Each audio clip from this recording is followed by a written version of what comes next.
name is Beth Riley here from Working Geek with Craig Van Ness from Soaring Rhino, and you've brought us Shifting Realms. Yes, I have.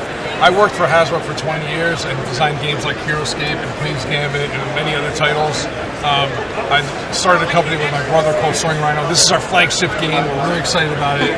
It features what I call the realm engine. So it comes with 5 different realms.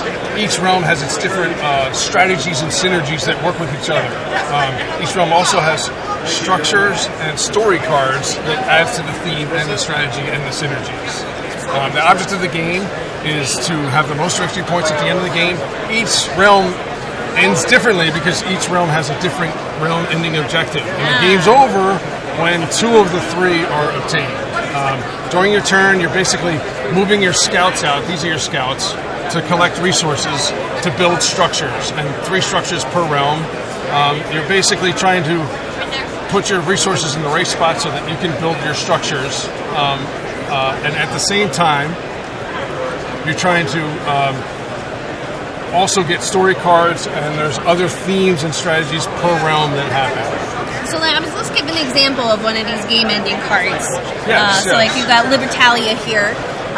So a player has gone on 4 pirate raids, and 2 buried treasure structures have been built.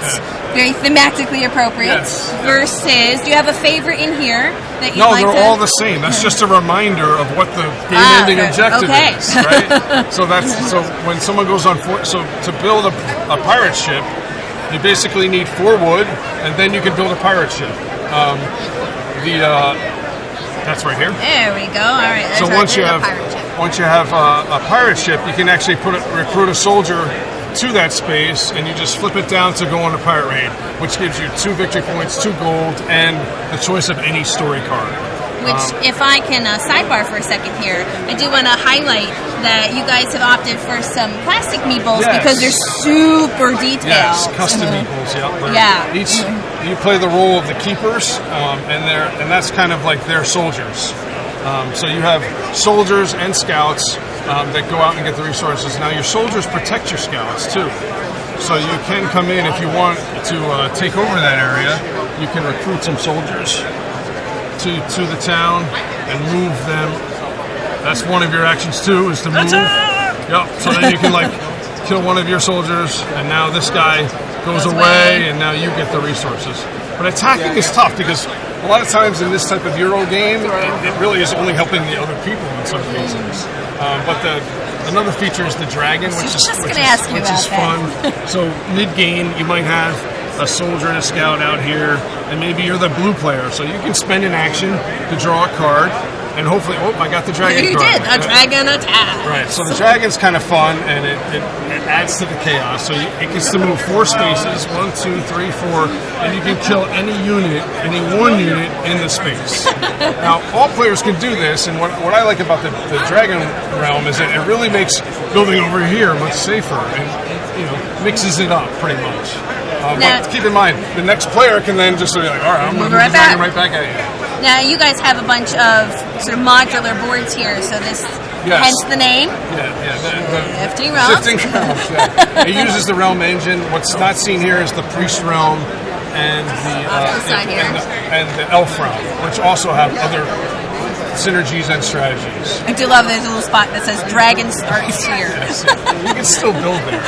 But he does start there. The Orc World's pretty cool too, because if you send soldiers in to attack it, you actually get a reward. So you get 1 wood and 1 gold for the rest of the turn, and 2 victory points. There's an outpost that works with that. So if you build the outpost, it actually churns out a soldier every turn. So it's all about finding the different strategies within the game, and there's also intermixed strategies. So if you build the dwarven tunneling, that lets you move any unit anywhere else you already have a unit. So you can actually use that to kind of help you fight the full camp. Now, as a designer for over 20 years now, what was your inspiration for how did you had said you and your brother embarked upon this Soaring Rhino? Yes. How did it evolve into what's in front of us? Well, I started I loved Queen's Gambit for years, but that's really like a dice rolling fest. But the cool thing about it has Star Wars Queen's Gambit, Star Wars Queen's Gambit. But it's got 4 battles going on. So I was like, well, what if we made an expandable Euro game that uses that sort of like many realms, many strategies going on at the same time, and then made it different focuses in different areas. Oh, wow! Because the expansion's coming out next year. That's called Shifting Realms Darkness Revealed, which is just 3 more realms with 3 more different strategies, 3 more different game mechanics.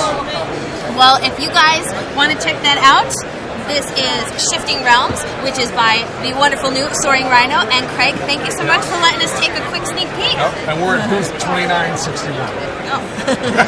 Thanks.